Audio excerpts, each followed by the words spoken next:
क्या होता अगर इंसानों के पास समय में पीछे जाकर अपनी गलतियों को सुधारने का कोई मौका होता, जहां एक ऐसी ही खोज एक वैज्ञानिक कर लेता है और वो पता लगा लेता है कि मरने के बाद इंसानी चेतना कहां जाती है और उसके साथ क्या होता है। चलिए शुरू से जानते हैं मिस्ट्री और थ्रिल से भरी इस जबरदस्त कहानी में। कहानी की शुरुआत थॉमस हार्बर नाम के एक वैज्ञानिक से होती है, जिनका कि अभी इंटरव्यू लिया जा रहा है। दरअसल थॉमस ने अभी रिसेंटली मानव इतिहास की सबसे बड़ी खोज कर ली है, जहां उन्होंने पाया कि जब भी कोई इंसान मरता है तो उसकी चेतना एक दूसरी डायमेंशन में चली जाती है, जहां समय का कोई अस्तित्व ही नहीं होता। अब होस्ट कहती हैं कि थॉमस की ये नई डिस्कवरी काफी ज्यादा डेंजरस है, क्योंकि जब से लोगों को आफ्टर लाइफ के बारे में पता चला है, दुनिया भर में बड़ी संख्या में लोग खुद की ही जान ले रहे हैं ताकि उस दूसरे डायमेंशन में कम से कम उनकी लाइफ अच्छी हो जाए। यहाँ थॉमस कहता है कि वो उन मौतों का जिम्मेदार नहीं है, क्योंकि उसने तो बस सच्चाई को लोगों के सामने रखा है और लोगों को सच जानने का अधिकार है। और आगे वो बताता है कि उसने मानव चेतना को सब एटॉमिक लेवल तक ट्रैक कर लिया है कि वो मरने के बाद कहीं और चली जाती है, जिससे साफ है कि एक दूसरा डायमेंशन एग्जिस्ट करता है जहां मरने के बाद हमारी चेतना जाती है। होस्ट कहती है कि थॉमस ने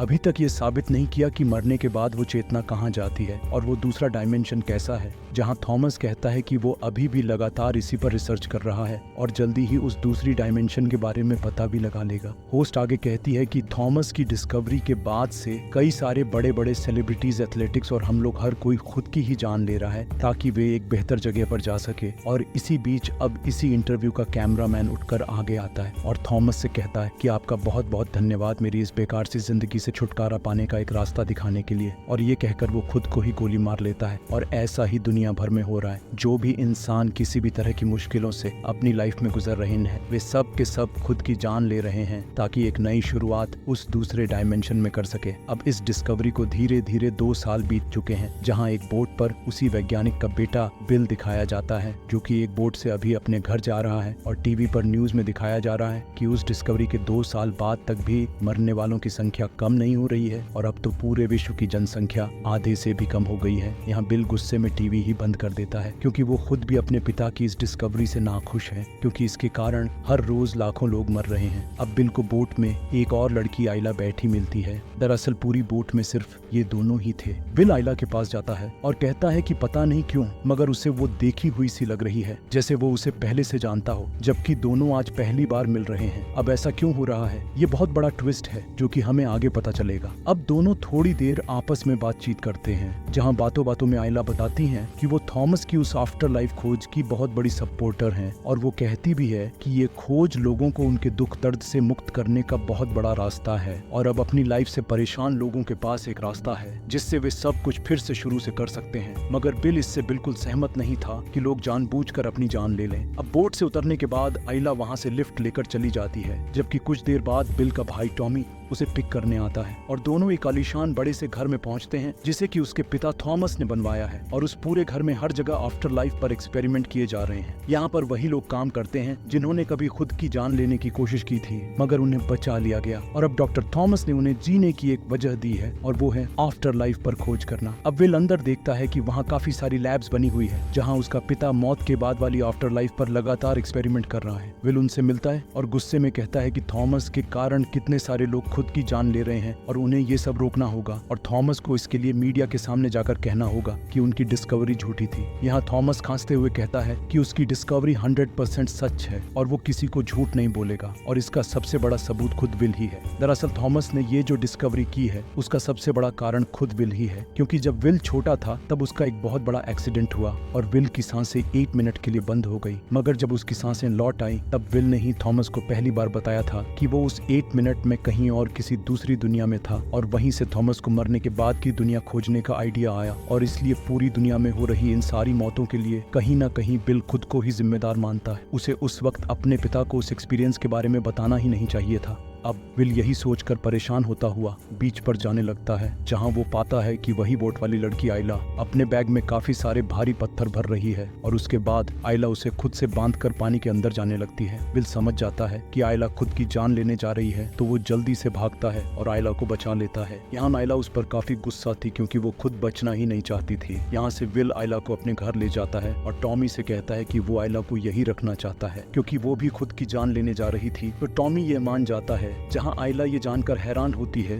कि थॉमस जिसने आफ्टर लाइफ की खोज की वो बिल का पिता है। वहीं बिल पाता है कि उनके पूरे घर में हर जगह लैब्स और कैंटीन बनी हुई है, जहां कई सारे लोग रहते हैं जो कि थॉमस की मदद करते हैं। अब तक शाम हो चुकी थी, जहां सबको एक हॉल में इकट्ठा करके थॉमस उन्हें बताने लगता है कि उसने एक नया डिवाइस बना लिया है जिसके थ्रू वे आफ्टर लाइफ की फोटोज देख सकते हैं, यानी कि जो भी इंसान मर गया उसकी चेतना कहाँ गई और वो दुनिया कैसी है, वो डायमेंशन कैसा है, वो पूरी फुटेज इस डिवाइस से देखी जा सकती है। मगर इसे रिकॉर्ड करने के लिए किसी को मरना होगा। फिर फैसला करते हैं कि वे पहले इसे किसी ऑलरेडी मरे हुए इंसान पर ट्राई करेंगे और यहाँ से वे पास के ही एक मोर्च से एक लाश चुराने का प्लान करते हैं, जहाँ मोर्च में टॉमी सिक्योरिटी ऑफिसर का ध्यान बटाता है, जबकि आइला और बिल फिलिप नाम के एक आदमी की लाश चुरा लेते हैं जिस पर कल वही आफ्टर लाइफ का एक्सपेरिमेंट होने वाला है। अब विल आइला के पास होता है और उसे बताता है कि उसके पिता की डिस्कवरी के बाद उसकी माँ ने भी खुद की जान ले ली थी, क्योंकि उसके पिता थॉमस हमेशा से अपनी डिस्कवरी में लगे रहते थे और उन्होंने विल की माँ को कभी टाइम नहीं दिया। और हद तो तब हो गई जब उनकी एनिवर्सरी वाले दिन भी उसके पिता अपने ऑफिस से नहीं निकले, जिसके बाद उसी रात को उसकी माँ ने खुद की जान ले ली। अब अगले दिन सब एक्सपेरिमेंट के लिए तैयार थे, जहाँ फिलिप की लाश से मशीन को अटैच किया जाता है और मशीन को ऑन किया जाता है, जहाँ थॉमस किसी फुटेज का इंतजार कर रहा था। मगर जब कई देर बाद तक भी स्क्रीन पर कुछ नहीं आया तो थॉमस दुखी होकर कि उसका ये डिवाइस काम नहीं कर रहा है वहाँ से बाहर चला जाता है। मगर थोड़ी ही देर बाद जब विल वहाँ अकेला था तभी स्क्रीन पर एक क्लिप चलना शुरू हो जाती है, जिसमें फिलिप किसी औरत से हॉस्पिटल में मिलने गया है। विल ये देख हैरान रह जाता है और जल्दी से उस क्लिप को अपने पास ट्रांसफर करके उसे उस स्क्रीन से डिलीट कर देता है, ताकि उसके पिता को पता न चले कि उनका ये डिवाइस काम कर रहा है। अब थोड़ी देर बाद विलियम खुद से ही उस क्लिप पर रिसर्च करने लगता है और पाता है कि फुटेज में दिखाई दे रहा हॉस्पिटल यहाँ से थोड़ी ही दूरी पर है। वहीं पहुंचता है और उसी रास्ते से अंदर जाने लगता है जो कि उसे वीडियो में दिखाई दिया था। मगर अब उसके सामने रास्ता खत्म हो जाता है, जबकि वीडियो में वो रास्ता और आगे जा रहा था। अब एक कर्मचारी बिल को बताता है कि कई सालों पहले यहाँ से ये रास्ता और आगे जाता था, मगर फिर इसे रेनोवेट कर दिया गया और ये बात कई दशकों पुरानी है। वहीं घर पर थॉमस वही काम करने वाले सब लोगों को बुलाता है, जहाँ उसे पता चला था कि लेजी नाम की एक लड़की को उसकी डिस्कवरी पर भरोसा नहीं है। यहाँ थॉमस उसे सबके सामने बेइज्जत करता है कि उसी ने उसकी जान बचाई थी, क्या वो इसे भूल गई और वो उसी की डिस्कवरी को गलत बता रही है। अब यहाँ से थॉमस उसे अपना सामान लेकर हमेशा हमेशा के लिए यहाँ से निकाल देता है। वहीं शाम को विल वही वीडियो आइला को भी दिखाता है और उसे सब बताता है, जहाँ दोनों अब और ज्यादा छानबीन के लिए साथ में उसी हॉस्पिटल में जाते हैं, जहाँ से उन्हें हॉस्पिटल रिकॉर्ड में फिलिप के पिता का एड्रेस भी मिल जाता है। यहाँ से वे पाते हैं कि शायद उस क्लिक में फिलिप अपने पिता से हॉस्पिटल में मिलने आया था, जबकि वो औरत शायद से उसकी माँ हो सकती है। अब अगले सुबह विल और आइला उसी बीच पर घूमने जाते हैं, जहाँ आइला विल को बताती है कि उसके साथ यहाँ एक हादसा हुआ था। उसका बेटा इसी बीच पर डूब गया था जब वह लहरों के पास खेल रहा था और आइला वहीं सो गई। तभी से वो खुद को अपने बेटे की मौत का जिम्मेदार मानती है और इसीलिए वो उस दिन बीच पर डूबकर अपनी जान देना चाहती थी, ताकि आफ्टर लाइफ में वो अपने बेटे से मिल सके। अब वो दोनों यहाँ से फिलिप के एड्रेस पर पहुँचते हैं, जहाँ उन्हें वही वीडियो वाली फिलिप की माँ मिलती है। मगर वो उन्हें एक हैरान कर देने वाली बात बताती है। वो कहती है कि दरअसल उस दिन जब उसके पिता की हॉस्पिटल में मौत हुई तब फिलिप कभी हॉस्पिटल में आया ही नहीं था। और यहाँ से बिल्कुल सब समझ आ गया था कि उस क्लिप में फिलिप सच में आफ्टर लाइफ में था, वो कोई पास्ट मेमोरी नहीं थी, क्योंकि पास्ट में तो कभी फिलिप हॉस्पिटल गया ही नहीं। फिलिप वहाँ आफ्टर लाइफ में अपने जीवन की गलतियों को सुधार रहा था और अपने पिता से मिलने गया। यानी कि आफ्टर लाइफ में लोगों को समय में पीछे जाकर अपनी गलतियां सुधारने का मौका मिलता है, यानी कि मरने के बाद हमारी चेतना एक ऑल्टरनेट डायमेंशन में चली जाती है, जहाँ हम अपना जीवन एक अलग ढंग से जी सकते हैं। मगर वहाँ का कोई अस्तित्व नहीं है, तो हम किसी भी समय में जाकर अपनी लाइफ की गलतियों को सुधार सकते हैं। यानी कि थॉमस की डिस्कवरी हमेशा से ही 100% सही रही है। वो दोनों ही इस सच को जानकर हैरान थे कि तभी टोबी भागकर उन्हें बताने आता है कि थॉमस ने अब खुद को ही उस मशीन से कनेक्ट कर लिया है ताकि अपने डिवाइस को टेस्ट कर सके। उसने खुद में ही एक ऐसी मेडिसिन इंजेक्ट की है जो कि उसकी धड़कनों को बिल्कुल गिरा देगी। और यहाँ से स्क्रीन पर अब थॉमस की आफ्टर लाइफ की क्लिप आने लगती है, जहाँ अब वो समय में पीछे जाकर उसी दिन आ गया है जब उसकी एनिवर्सरी थी, जिस दिन वो अपने ऑफिस से बाहर नहीं आया। मगर अब थॉमस आफ्टर लाइफ में अपनी गलती सुधार रहा है और इस बार वो ऑफिस से बाहर आकर अपनी पत्नी से कहता है कि काम तो बाद में भी होता रहेगा, उनकी एनिवर्सरी है तो उन्हें साथ में एंजॉय करना चाहिए। अब वीडियो के बाद सब थॉमस को मशीन से हटा देते हैं कि कहीं वो दवा के असर से मर न जाए और सब उसे शोक देखकर उठा देते हैं। थॉमस अब हैरान और अपनी डिस्कवरी से काफी खुश था। थॉमस बताता है यानी कि जब भी कोई मरता है तो उस दूसरे डायमेंशन में उसी समय में चला जाता है जिससे समय में उसे कोई बड़ी गलती हुई हो और उसका उसे जिंदगी भर पछतावा रहा हो,